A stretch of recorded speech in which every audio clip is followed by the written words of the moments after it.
तो फ्रेंड्स, स्वागत है आप सबका हमारे YouTube चैनल द वैदिक गुरुज में। आज वैदिक गुरुज कक्षा 10वीं के लिए हिंदी मीडियम बच्चों के लिए प्रश्नावली 4.4 के हल लेकर आए हैं। प्रश्नावली 4.4 मूलों की प्रकृति के ऊपर आधारित है, जो कि सूत्र जो इसमें हम प्रयोग करेंगे वो होगा द्विघात समीकरण का विविधकर कैसे निकालते हैं। हमारी आपसे वीडियो शुरू करने से पहले यही रिक्वेस्ट है, आपने इस वीडियो को पूरा देखना है, लाइक करना है, और अगर अभी तक आपने YouTube से वैदिक गुरुज का चैनल सब्सक्राइब नहीं किया है तो इसे अभी कर लें और बेल आइकन बटन जरूर दबाएं। तो आइए देखते हैं प्रश्नावली 4.4। प्रश्न 1 देखिए, लिखा है निम्न द्विघात समीकरणों के मूलों की प्रकृति ज्ञात करना सिखाएंगे हम आपको। और फिर कहा गया यदि किसी भी द्विघात समीकरण के मूलों का अस्तित्व है तो उन्हें ज्ञात भी करना है। तो मूलों की जो प्रकृति है, देखिए वो कैसे ज्ञात करते हैं हम। वो एक सूत्र होता है, एक शब्द आपके लिए नया आया पहली बार आज, वो है विविक्त कर। विविक्त कर, विविक्त कर को हम डी, इंग्लिश का अल्फाबेट है डी, उससे डिनोट करते हैं डी। डी से इसे निरूपित किया जाएगा और डी का जो मान होगा वो होगा बी की 2 माइनस 4ac। डी का मान होगा बी की 2 माइनस 4ac, और इसके ऊपर निर्भर करेगा कि जो मूल हैं हमारे उनकी प्रकृति क्या है। कैसे निर्भर करेगा, देखिए यदि डी का मान ग्रेटर देन 0 यानी 0 से बड़ा है तो मूल वास्तविक होंगे और अलग अलग होंगे, भिन्न होंगे। यदि डी का मान B square minus 4ac, D मतलब विविध कर 0 के बराबर है तो मूल वास्तविक होंगे और बराबर होंगे। और यदि डी विविध कर बी स्क्वायर माइनस 4ac 0 से कम है, लेस देन 0 है, तो इसका मतलब उसके मूल वास्तविक नहीं होंगे। तो देखिए हमारा जो पहला भाग है प्रश्न का वो लिख रहे हैं हम 2x की 2 माइनस 3x जमा 5 बराबर 0। इसकी तुलना करते हैं हम ax की 2 जमा bx जमा c बराबर 0 से। x की 2 का जो गुणांक है वो a होता है, तो a बराबर 2। x के गुणांक को हम b कहते हैं, वो है हमारा -3 यहाँ पर, b बराबर -3। और अचर पद जो है वो है c बराबर 5। तो देखिए a b c के मान निकल गए। अब हमने विविक्त कर यानी कि d, b की 2 माइनस 4ac का मान निकालना है। तो b कितना है, -3 का वर्ग माइनस 4, a का मान 2 आया था और c का 5। देखिए -3 का वर्ग आया 9, माइनस 4 दूनी 8, 8 पंजे 40, तो 9 में से 40 गए, माइनस का 31, बड़ी रकम का चिन्ह आता है। अब देखिए 31 जो है वो ऋणात्मक संख्या आई, नेगेटिव, लेस देन 0। तो जो नेगेटिव होता है, ऋणात्मक संख्या होती है, वो हमेशा 0 से छोटी होती है। तो लिख देंगे लेस देन 0 यानी छोटा है 0 से। तो इसका अर्थ हुआ इस द्विघात समीकरण के जो मूल है वो वास्तविक नहीं है। क्यों नहीं है, क्योंकि हमने पहले ही सूत्र लिख दिया था कि अगर विविध कर बी स्क्वायर माइनस 4ac 0 से कम आएगा तो वास्तविक मूल नहीं होंगे। तो हमने लिख देना है इस द्विघात समीकरण के मूल वास्तविक नहीं है। देखिए पहले प्रश्न का ये दूसरा भाग कर रहे हैं। इसकी हम पहले मूलों की प्रकृति की जांच करेंगे कि मूल वास्तविक है या नहीं। तो वही मेथड जो पहले भाग में हमने किया था, तुलना करनी है इसकी ax की 2 जमा bx जमा c बराबर 0 के साथ। तो x स्क्वायर का गुणांक a होता है, a बराबर 3, x का गुणांक b होता है, b का मान आएगा -4 वर्गमूल 3 और c बराबर 4 अचर पद। तो ये देखिए ये a b और c के मान आ गए। ये a b और c के मान हमने विविध कर यानी d, जो d का मान था हमने लिखा था 20 की 2 माइनस 4ac में रख के देखने हैं। तो b के स्थान पे देखिए लिख रहे हैं -4 वर्गमूल 3 इसका वर्ग, -4 a के स्थान पर 3 और c के स्थान पर 4। तो देखिए 4 का वर्ग कितना होगा, माइनस का वर्ग तो पहले प्लस हो जाएगा, 4 का वर्ग 16 और वर्गमूल 3 का 3, तो 16 गुना 3 हो गया ये, माइनस और ये 4 3 12 चौके 48। तो ये भी देखिए ये भी 16 गुना 3 48 माइनस 48 बराबर में 0। और जब विविध कर 0 आता है तो क्या होता है, मूल वास्तविक होते हैं, मूल वास्तविक हैं और बराबर हैं। क्योंकि जब भी विविध कर 0 के बराबर आएगा तो मूल भी बराबर आएंगे।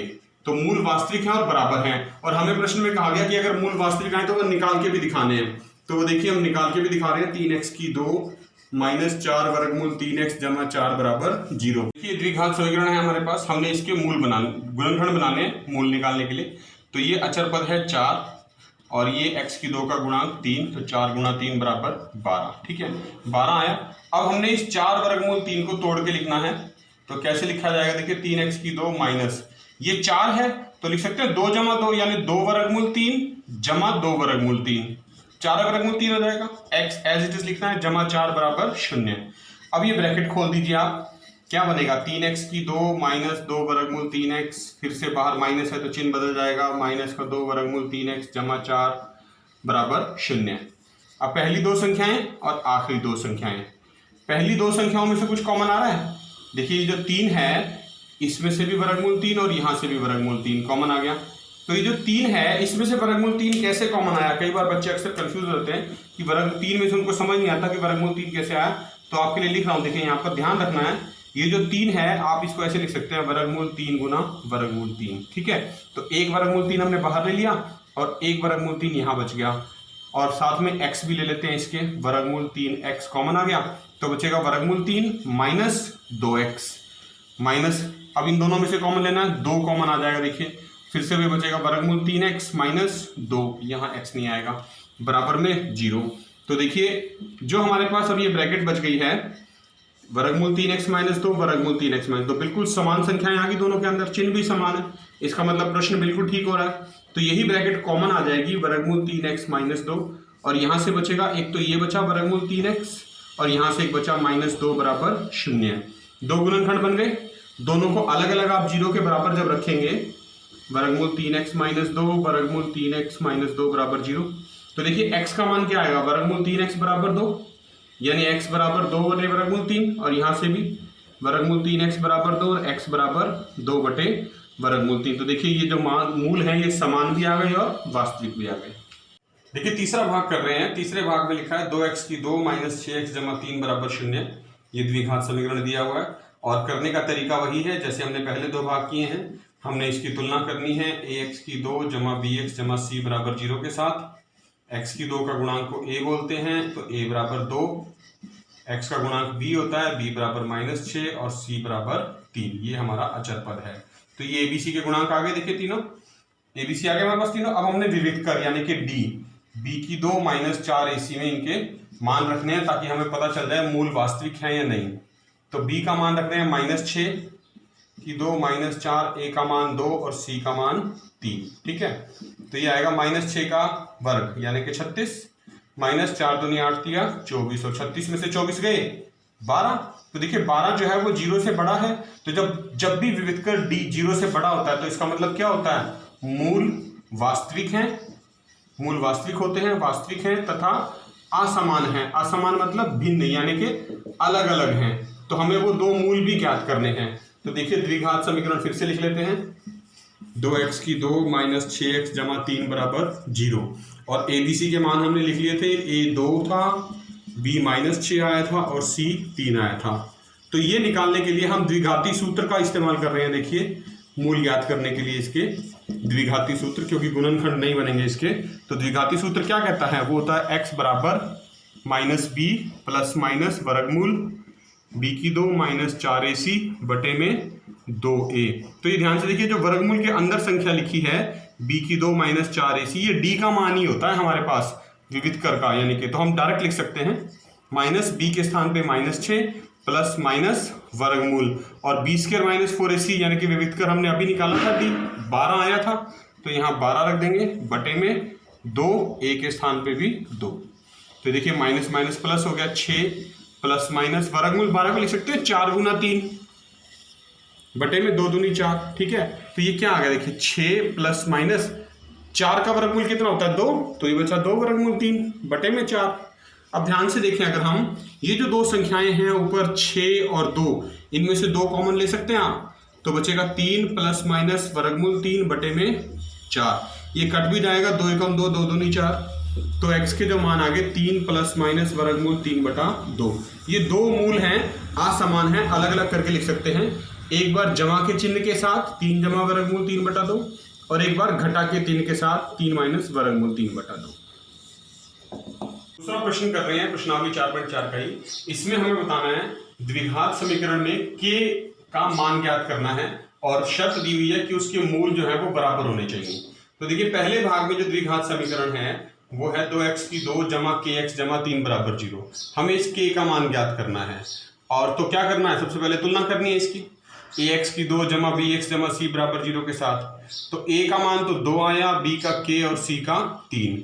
और मूलों की प्रकृति हमें दे रखी है प्रश्न में कि वो बराबर है मूल, तो मूल बराबर हैं, तो इसका मतलब क्या हुआ कि जो विविक्तकर होगा हमारा, विविक्तकर क्या था d, यानी d का जो मान है वो 0 के बराबर है।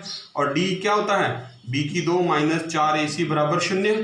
तो इसमें मान रख दीजिए आप, b के स्थान पे k की 2 माइनस 4, a के स्थान पे 2 और c के स्थान पे 3 बराबर 0। तो ये आगे देखिए k की 2 माइनस 4 दूनी 8 दिया 24 बराबर 0। ये माइनस का 24 उधर जाके प्लस का 24 बन गया, तो k बराबर, ये जब वर्ग हटाएंगे तो हमेशा प्लस माइनस का चिन्ह लगाते हैं, वर्गमूल 24। तो k बराबर प्लस माइनस वर्गमूल 24 को आप लिख सकते हैं 4 गुना 6। अब देखिए 4 का वर्गमूल क्या होता है, प्लस माइनस 2, तो ये k का मान आ गया प्लस माइनस 2 वर्गमूल 6। इसी प्रकार इसका दूसरा भाग है, देखिए उसमें हमें दिया हुआ है kx x माइनस 2 जमा 6 बराबर 0।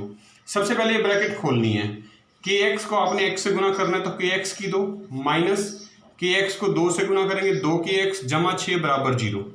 इसकी तुलना करनी है ax की 2 जमा bx जमा c बराबर 0 से। x की 2 का गुणांक a होता है, तो a बराबर k आ गया। x का गुणांक b होता है, तो b बराबर माइनस 2k आ गया, और अचर पद c बराबर 6। और विविक्तकर लिखना है हमने, d किसके लिए लिखना है, बराबर मूल के लिए, क्योंकि प्रश्न में दिया हुआ मूल बराबर है। जब मूल बराबर होते हैं तो विविक्तकर d 0 होता है, यानी b की 2 माइनस 4ac बराबर 0। अब b का मान क्या है यहाँ पर, माइनस 2k, इसका वर्ग माइनस 4, a का मान k और c का मान 6 बराबर 0। इसको हल कर दीजिए आप, माइनस का प्लस बन जाएगा और 2k का वर्ग 2 दूनी 4 और k की 2 माइनस, इनको गुना कर दीजिए 6 चौका 24, k बराबर 0। अब देखिए इन दोनों संख्याओं में से आप अगर चाहें ध्यान से देखें तो 4k कॉमन ले सकते हैं हम। 4k जब कॉमन आएगा तो यहाँ से बचेगा k और 4 6 का 24, यहाँ से बचेगा 6। तो ये दो गुणनखंड बन गए एक तरह से, 4k और k माइनस 6। तो एक एक करके दोनों को 0 के बराबर रखना है। तो जब 0 के बराबर रखेंगे आप तो k माइनस 6 उधर जाके प्लस का 6 बन जाएगा, तो एक तो k का मान आ गया k बराबर 6, और यहाँ से k बराबर 0, ये 4 इसके बटे में लिख सकते हैं, 0/4 0, तो k का दूसरा मान आ गया 0। तो देखा बच्चों आपने, आज हमने आपको प्रश्नावली 4.4 के पहले 2 सवाल समझाए, जिनमें हमने विविक्तकर का सूत्र भी आपको बहुत सरल तरीके से समझा दिया है। उम्मीद है आपको ये वीडियो बहुत अच्छा लगेगा। आपने इस वीडियो को लाइक करना है, पूरा देखना है, और कक्षा 10वीं के जितने भी बच्चे हैं उन सबके साथ शेयर जरूर करना है, ताकि सभी बच्चे इससे लाभ उठा सकें। वैदिक गुरुज आपसे ये रिक्वेस्ट करते हैं, अगर चैनल अभी तक सब्सक्राइब नहीं किया है तो जरूर सब्सक्राइब करें, बेल आइकन बटन जरूर दबाएं, और हमेशा अपने घर में रहें, घर से बाहर ना जाएं, सुरक्षित रहें, सेफ रहें। जुड़े रहिए वैदिक गुरुज के साथ, बहुत जल्द फिर मिलेंगे, तब तक के लिए थैंक यू।